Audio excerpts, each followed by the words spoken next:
আর শুরুতে আমরা নজর রাখবো দক্ষিণ কলকাতার গোলপার্কের কাছে। সেখানে দুষ্কৃতী তাণ্ডব, কাকুলিয়া রোডের বস্তিতে গুলি, বোমাবাজি, পিকনিক নিয়ে গন্ডগোলের সূত্রপাত।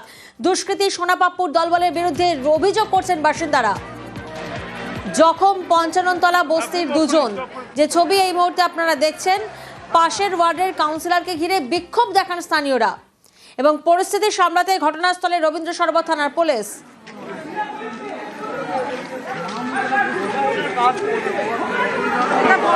দক্ষিণ কলকাতার গোলপার্কের কাছে দুষ্কৃতী তাণ্ডব, কাকুলিয়া রোডের বস্তিতে গুলি, বোমাবাজির অভিযোগ এবং সেই ছবি এই মুহূর্তে আপনারা দেখছেন কিভাবে তাণ্ডব করা হয়েছে।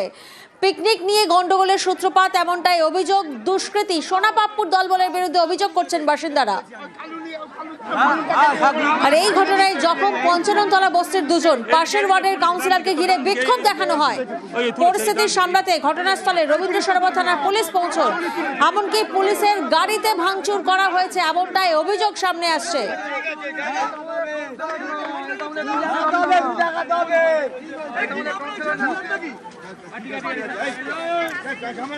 দক্ষিণ কলকাতার গোলপার্কের কাছে দুষ্কৃতী তাণ্ডব, কাকুলিয়া রোডের বস্তিতে গুলি, বোমাবাজি, দেখুন কার্তুজের খোল পড়ে রয়েছে সেই ছবি। গোলপার্কের কাছে দুষ্কৃতী তাণ্ডব। অমিত প্রতিনিধি আমাদের সঙ্গে রয়েছেন। অমিত, এই মুহূর্তে কি পরিস্থিতি?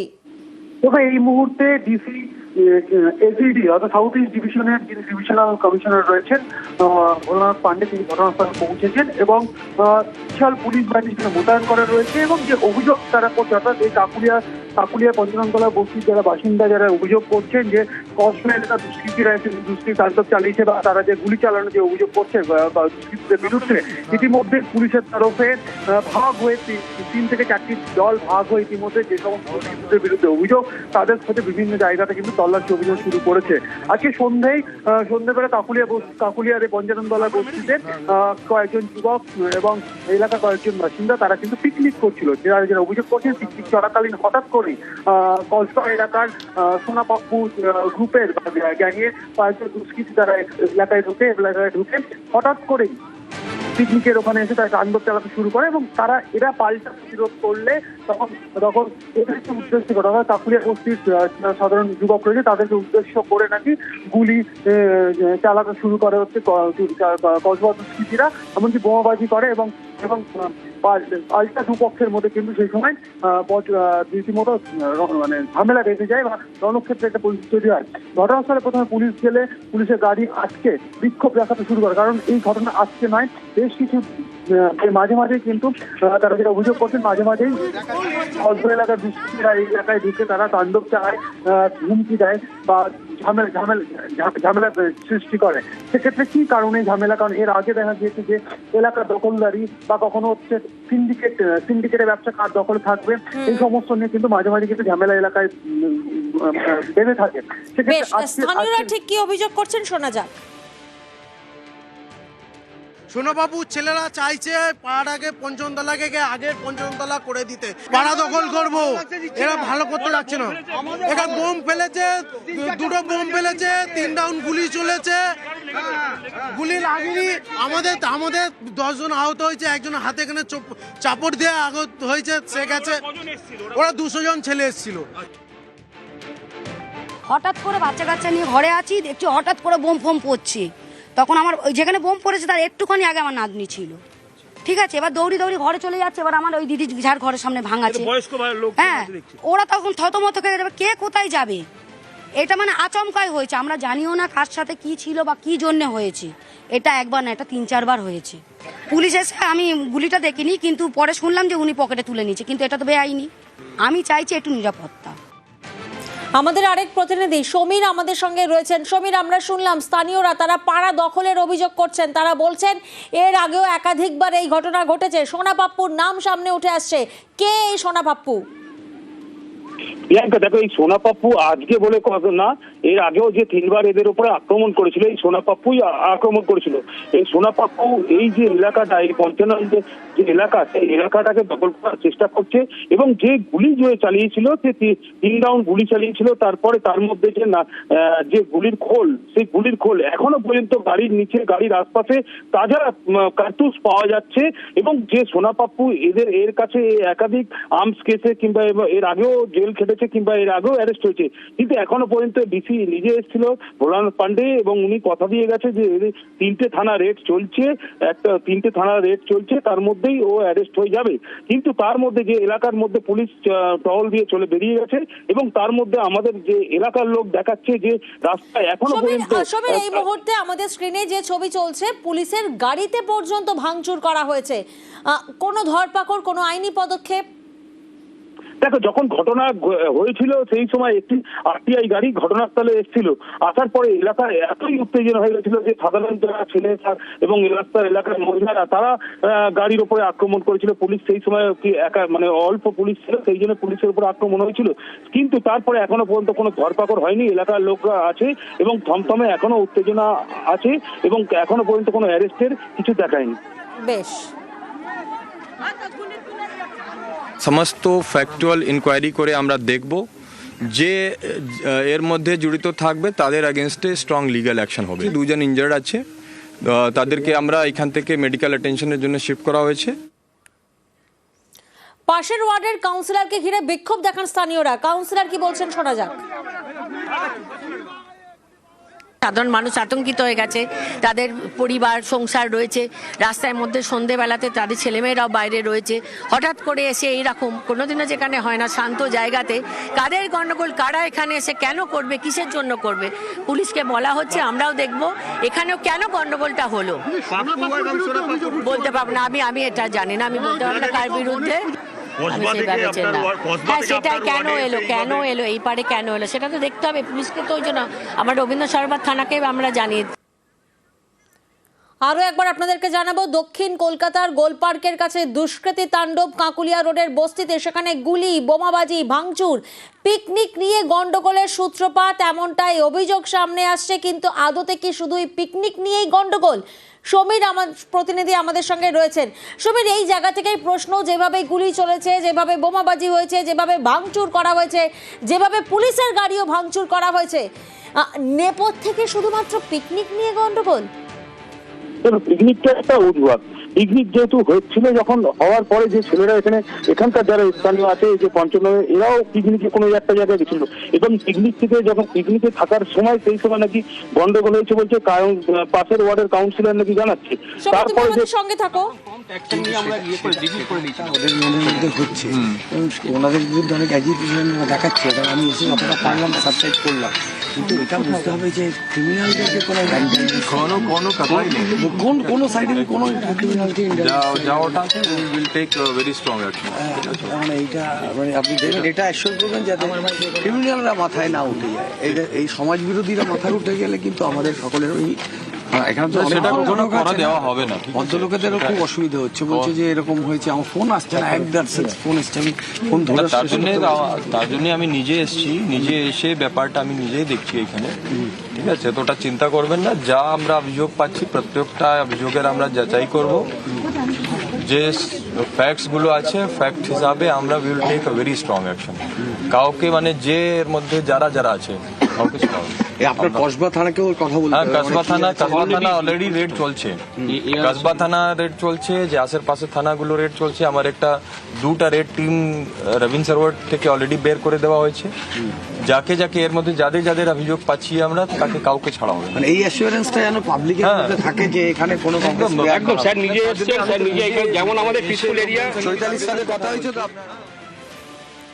সমীর প্রতিনিধি আমাদের সঙ্গে রয়েছেন, আবারও সমীরের থেকে জানবো। সমীর, যেমনটা তুমি বলছিলে যে যেভাবে ভাঙচুর করা হয়েছে, যেভাবে বোমাবাজি চলেছে, যেভাবে গুলি পর্যন্ত চালা হয়েছে এবং পুলিশের তরফ থেকেও আশ্বাস দেওয়া হচ্ছে যে সব অ্যাকশন নেওয়া হবে, এই জায়গা থেকেই প্রশ্ন, শুধুমাত্রই কি পিকনিক নিয়ে গন্ডগোল নাকি পুরনো কোনো শত্রুতা? পিকনিকটা একটা জাস্ট অজুহাত। এর আগেও যে একবার নয়, দুবার নয়, তিনবার, আজকে নিয়ে 4 বার হলো। এর আগেও কিছুদিন আগে যখন গণেশ পুজো হয়েছিল তখনও এই আক্রমণ করেছিল। এই যে বারবার আক্রমণ, এই যে সোনা পাপ্পু এই এলাকার ছেলে নয়, ও থাকে সেই কসবার ওদিকে, সেইখান থেকে এসে বারবার এদের উপরে আক্রমণ করে যাচ্ছে। এরা বারবার কিন্তু প্রশাসনকে জানিয়েছে যে এখানে একটা সিকিউরিটি দেওয়া হবে, এখানে একটা প্রশাসনকে। আজকে যে এখানকার মহিলারা আছে সেই মহিলারা বেরোতে বারবার বলছে আমরা বেরোতে ভয় পাই। এই যখন তখন এসে এই সোনা পাপ্পু এসে আচমকাই, এবং এর মাথার উপরে সোনা পাপ্পুর মাথার উপরে নিশ্চয়ই কেউ আছে, তার জন্যই আজকে বারংবার এই ঘটনা ঘটে যাচ্ছে। এখানকার মহিলারা আতঙ্ক হয়ে আছে যে এই যে বারবার যে ঘটনাস্থলে আসার পরে বারবার এরা মানে একবার একজন দুজন আসে না, আসলে 100 থেকে 150 ছেলে আসে, এসে আচমকাই গুলি চালিয়ে চলে যায়। এই জায়গা থেকেই প্রশ্ন, স্থানীয়রা তাঁরাও অভিযোগ করেছেন এই ঘটনা আজকে প্রথম নয়, এর আগে 3 থেকে 4 বার এই ঘটনা ঘটেছে, এবং তুমিও এখন সেই কথাই বললে যে আজকে নিয়ে 4 বার, এর আগেও একাধিকবার এই ঘটনা ঘটেছে। সেক্ষেত্রে আইনি পদক্ষেপ কি নেওয়া হয়েছিল? দেখো, আইনি পদক্ষেপ তখন যখন হয় ঘটনা তখন পুলিশে আশ্বাস দেয় এবং পুলিশ ধরে, নিশ্চয়ই ধরবে, কয়েকজনকে ধরবে। যেরকম ভোলানাথ পান্ডে বলে গেছে, যেরকম 3টে থানা রেড চলছে, যখন তখন অ্যারেস্ট হতে পারে। বেশ কিছু লোককে ধরা হবে, ধরার পরে আলিপুর কোর্টে তোলা হবে, তোলার পরে 2 দিন 3 দিন থাকবে, থাকার পরে আবার বেরিয়ে যাবে, আবার বেরিয়ে সেই একই কাজ করবে। এটা একদম মানে এমন ভাবে এরা করে, এরা জানে আমরা জেল খাটবো কিংবা থানা খাটবো, তারপরেও এই ঘটনাটা ঘটে। আজকে যেরকম এত বড় ঘটনা ঘটলো, কারোর হাত কাটে গেছে, কারোর কোনো লেগেছে, এবং এলাকায় থমথমে হয়েছে, এলাকার মহিলারা বেরোতে পারছে না। এখনো কার্তুজ পাওয়া যাচ্ছে, যে একদম তাজা কার্তুজ পাওয়া যাচ্ছে, কিন্তু কেউ প্রশাসন থেকে আশ্বাস দিয়ে যাওয়া হয়েছে অ্যারেস্ট হবে, ব্যাস এই আশ্বাস দিয়ে গেছে। কাউন্সিলর এখনো ঘটনাস্থলে আছে, এসে বোঝানোর চেষ্টা করছে। বেশ, দুষ্কৃতী সোনা পাপ্পুর দলবলের বিরুদ্ধে অভিযোগ বাসিন্দাদের, জখম পঞ্চাননতলা বস্তির 2 জন। পাশের ওয়ার্ডের কাউন্সিলরকে ঘিরে বিক্ষোভ দেখানো হয়। পরিস্থিতি সামলাতে ঘটনাস্থলে রবীন্দ্র সরোবর থানার পুলিশের গাড়িতে ভাঙচুর করা হয়। একটা পিকনিক করতে এখানকার ছেলেরা গেছিল, পিকনিকের ওখানে কিছু একটা গন্ডগোল হয়েছিল আস্তে থেকে, সেই গন্ডটা রিটেলিয়েট করে এখানে হয়েছে। পঞ্চাননতলা সব লোক আমাদের সাথে আছে, কাউকে উত্তেজনা তৈরি করে কারুর ক্ষতি করে এই ধরনের ঘটনা এই যারা উত্তেজনা তৈরি করছে তারা বলতে পারবে। আমরা যারা অন্যায় করেছে তাদের শাস্তি দাবি করছি, যারা অন্যায় করেছে তাদের শাস্তি দাবি করছি, যাতে এই ঘটনা না হয় সেটা পুলিশ প্রশাসনকে অ্যাসিওরেন্স করেছে, পুলিশ প্রশাসন ব্যবস্থা নেবে। সোমবার দিল্লিতে মুখ্য নির্বাচন কমিশনারের সঙ্গে বৈঠক মমতা বন্দ্যোপাধ্যায়, আর ঠিক তার আগে কলকাতা বিমানবন্দর থেকে সুর চড়ালেন মুখ্যমন্ত্রী। They will lose Bengal, that's why they are using SIR. SIR নিয়ে ঝাঁঝ বাড়াতে এবার দিল্লিতে মমতা বন্দ্যোপাধ্যায়। সোমবার মুখ্য নির্বাচন কমিশনারের সঙ্গে বৈঠক মুখ্যমন্ত্রীর। রবিবার তিনি দিল্লির উদ্দেশ্যে রওনা দেন। Tomorrow 4 o'clock they have given us the time. I am going to Delhi after so many months, I think maybe years. I'll meet the press media also. I'll brief them also what is going on in the name of SIR, how they want to finish the federal structure. They will lose in Bengal, that's why they are using SIR. If they have the guards, I will appeal them to contest us politically, democratically, instead of using the election commission and the agencies against the election. Haryana is lost because of this. Maharashtra is also lost because of this. Even other parts of the country also they are using the same method. I will tell them, if you have the guards, fight the battle politically. We are ready to fight in inch to inch. But Bengal will win, Tamil Nadu will win, Kerala will win, and Assam they will lose. এর আগে শনিবার মুখ্য নির্বাচন commissioner Gyanesh কুমারকে লেখা 6ষ্ঠ চিঠিতে কমিশনের এখতিয়ার নিয়ে প্রশ্ন তোলেন মমতা বন্দ্যোপাধ্যায়। মুখ্যমন্ত্রী লেখেন, ভারতের নির্বাচনী ইতিহাসে এই প্রথম নির্বাচন কমিশন 8100 মাইক্রো অবজারভার নিয়োগ করেছে বাংলায়। কোন রকম প্রশিক্ষণ ছাড়া একতরফাভাবে এই মাইক্রো অবজারভারদের নিয়োগ করা হচ্ছে। জনপ্রতিনিধিত্ব আইনে এর কোনো সংস্থান নেই। এইভাবে পর্যবেক্ষকদের দিয়ে সমান্তরাল ক্যাডার তৈরি করতে পারে না নির্বাচন কমিশন। অন্য কোনো রাজ্যে এসআইআর চলাকালীন এভাবে মাইক্রো অবজারভার নিয়োগ করা হয়নি। ত্রিপুরার 4 আমলাকে পর্যবেক্ষক হিসাবে নিয়োগ করা হয়েছে। শোনা যাচ্ছে কিছু পর্যবেক্ষক বেআইনিভাবে নির্বাচন কমিশনের পোর্টাল নিয়ন্ত্রণ করছেন। উদ্দেশ্য প্রণোদিতভাবে তারা তথ্যে গরমিল করার চেষ্টা করছেন। বৈধ ভোটারদের নাম বাদ দেওয়ার জন্য পেছন থেকে কলকাঠি নাড়া হচ্ছে। অসহায়ভাবে দেখা ছাড়া এই আরও এবং ইয়ারোদের কাছে কোনো উপায় নেই। যুক্তিগ্রাহ্য তথ্য বিভ্রাটের তালিকা এবং শুনানিতে ডাকার ধরন অন্যান্য রাজ্যের থেকে বাংলায় আলাদা। মনে হচ্ছে এসআইআরে বাংলার জন্য আলাদা নিয়মকানুন চলছে, যার কোনো আইনি ব্যাখ্যা নেই। এটা গণতন্ত্র বিরোধী এবং অবিলম্বে বন্ধ হওয়া দরকার। এ রাজ্যে এসআইআর এর আতঙ্কে অনেকের মৃত্যু হয়েছে বলে অভিযোগ। তেমনই কয়েকজন মৃতের পরিবারের সদস্য দিল্লি পৌঁছে গিয়েছেন। কোথা থেকে এসেছেন? আমার হাজবেন্ড স্টপ করেছে, সাহেব কম এসেছিল আমার, তার কারণ আমাদের তো মাথার উপরে ছাদ চলে গেছে। আমার দুটো বাচ্চা, অথচ আমি 4 মাসের প্রেগন্যান্ট। এসআইআরের জন্যই তো আমার স্বামী মারা গেছে, আমরা জবাব চাই। They will lose in Bengal. That's why they are using SIR. If they have the guts, I will appeal them to contest us politically, democratically, instead of using the election commission and the agencies against the election. News 18 Bangla.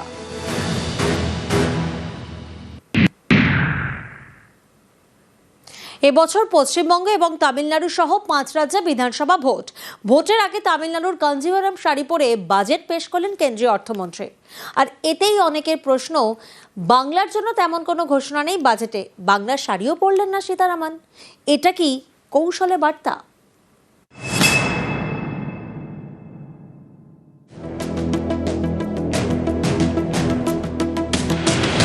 কেন্দ্রীয় অর্থমন্ত্রী হিসেবে রবিবার নবম budget পেশ করেন নির্মলা সীতারামন।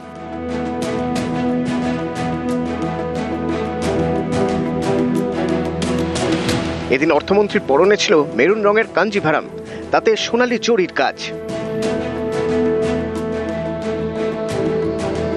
2025 সালে বিহারে ছিল বিধানসভা ভোটের আগে কেন্দ্রীয় অর্থমন্ত্রী বাজেট পেশ করার সময় পরেছিলেন বিহারের মধুবনী শাড়ি। এবছর পশ্চিমবঙ্গ, তামিলনাড়ু সহ 5 রাজ্যে বিধানসভার লড়াই, তার আগে কেন্দ্রের বাজেট। এবার নির্মলা পরলেন তামিলনাড়ুর ঐতিহ্যবাহী কাঞ্জিভারাম শাড়ি। এতেই অনেকের প্রশ্ন, ভোট তো বাংলাতেও, কিন্তু বাংলার তাঁত বা অন্য কোনো শাড়ি তো পরলেন না নির্মলা। এটা কি কৌশলের বার্তা? গত বছর বিহারের জন্য স্পেশাল প্যাকেজ ছিল, মধুবনী মার্কার শাড়ি পরে উনি এসেছিলেন এবং রাজনৈতিক বিশ্লেষকরা একটা কনফারেন্স ড্র করেছিলেন যে বিহারের দিকে তাকিয়ে সম্ভবত ওনার এই ফ্যাশন সচেতনতা উনি অনুধাবন করতে পেরেছেন। এবার বিজেপির ভরাডুবি অবশ্যম্ভাবী, তাই সম্ভবত ওনার সাজ পোশাকের মধ্যেও সেই বার্তা ফুটে উঠেছে যে বাংলা থেকে বিজেপির এবার কপালে শিকে ছিঁড়বে না, এবারও খালি হাতেই ফিরতে হবে বঙ্গ বিজেপিকে। আমি প্রথমত তো এটা মনে করি না যে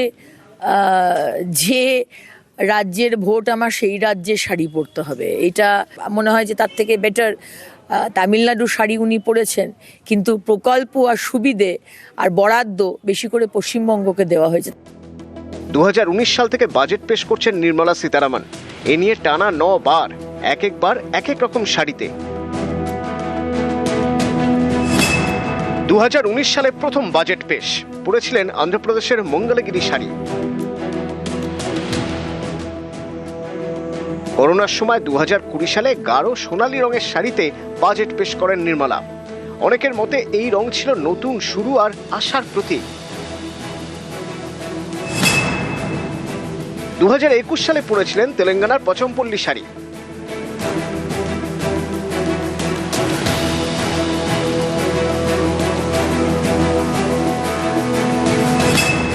দু 2022 সালে ওড়িশার বোমকাই শাড়ি।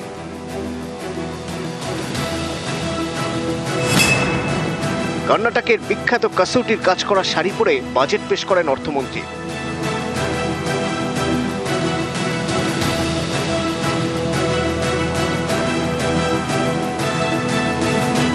2024 সালে দুবার বাজেট পেশ হয়, একবার লোকসভা ভোটের আগে অন্তর্বর্তী বাজেট, আরেকবার ভোটের পরে।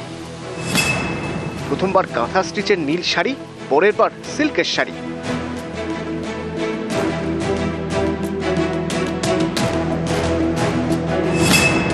2025 সালে বিহার ভোটের আগে পরেছিলেন বিহারের বিখ্যাত মধুবনী শাড়ি।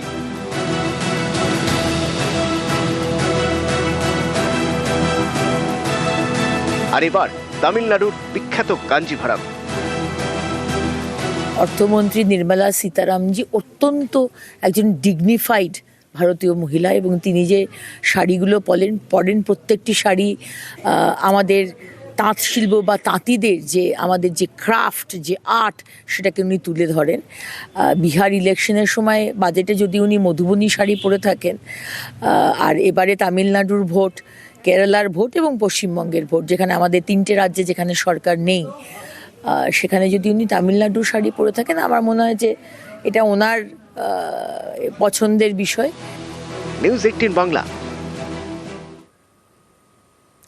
পাট্টা পাওয়া সরকারি জমিতে ভেড়ি, লিজের সেই ভেড়ি দখল করে লক্ষ লক্ষ টাকা আত্মসাৎ। হারোয়ায় চাঞ্চল্যকর অভিযোগ ব্লক যুব তৃণমূলের সহসভাপতির বিরুদ্ধে। তিনি অবশ্যই অভিযোগ মানতে নারাজ।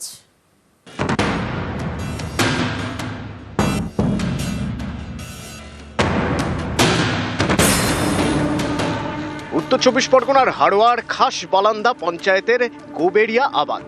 এখানে রয়েছে 120 বিঘার ভেড়ি। পাট্টা হিসেবে পেয়েছেন 420 জন। লিজে মাছ চাষ করেন অনেকে। স্থানীয়দের দাবি, সেই চাষ করে বছরে কয়েক লক্ষ টাকা ওঠে।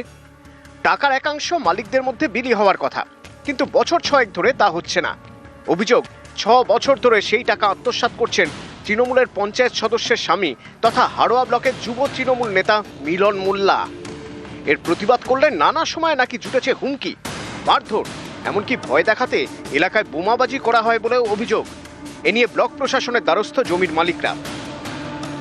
পাটা লিজ মতো পাই না, দীর্ঘদিন ধরে হয়ে আসছে, পায়ে করছে, গায়ের জোরে করে যাচ্ছে। খাসবাগান পঞ্চায়েতের একজন মিলন বলে একজন সদস্য, মিলন মোল্লা বরাবরই করে যাচ্ছে। ঠিক মতো আমাদের খাজনা ঠিক মতো দেয় না। আমরা যদি প্রতিবাদ করতে গেলে আমাদের উপরে মানে বাড়িতে বোমাবাজি করবে এমন হুমকি দিচ্ছে। পাট্টা হলো 420 থেকে 30 জন হবে। আমাদের লিজের টাকা বাড়ায় না এবং ঠিক মতন সময় আমাদের পেমেন্ট দেয় না। এই জন্য আমরা 5টা গ্রাম মিলে মনে করি যে এবার আমরা নিজেরা ওই ঘেরিটা করবো। সব ভিডিও, তারপরে থানায় আমরা চিঠি করেছি। আর ওখানে যখন ঘেরিতে আমরা গিয়েছিলাম তখন আমাদেরকে তাড়িয়ে দেয় এবং অকথ্য ভাষায় গালাগালি করে, এবং সন্ধ্যে হলে ওখানে থাকা যায় না, বোমবাজি হয়। প্রত্যেক বছর 3 বছর করে লিজের চুক্তিভিত্তি হয়, এবং কৃষকদের সঙ্গে তো চুক্তিভিত্তি হয় না। নেতৃত্ব পর্যায় থেকে আমাকে ঘেরিটা দেয়। সরকারি বলতে পাট্টা হোল্ডারদের জন্য, নেতৃত্ব থেকেই বিলি করতো। নেতৃত্ব বলতে ব্লক সভাপতি থেকে বিলি করতো। বিগত দিনে আমার মিটিয়ে দিয়েছে বা আমি করেছি সেভাবে। আর আপনি লিজের টাকা কি করতেন? 100 ভাগ দিতে, লিজের টাকা দিতেন। হাড়োয়া থেকে জিয়াউল আলম, নিউজ 18 বাংলা।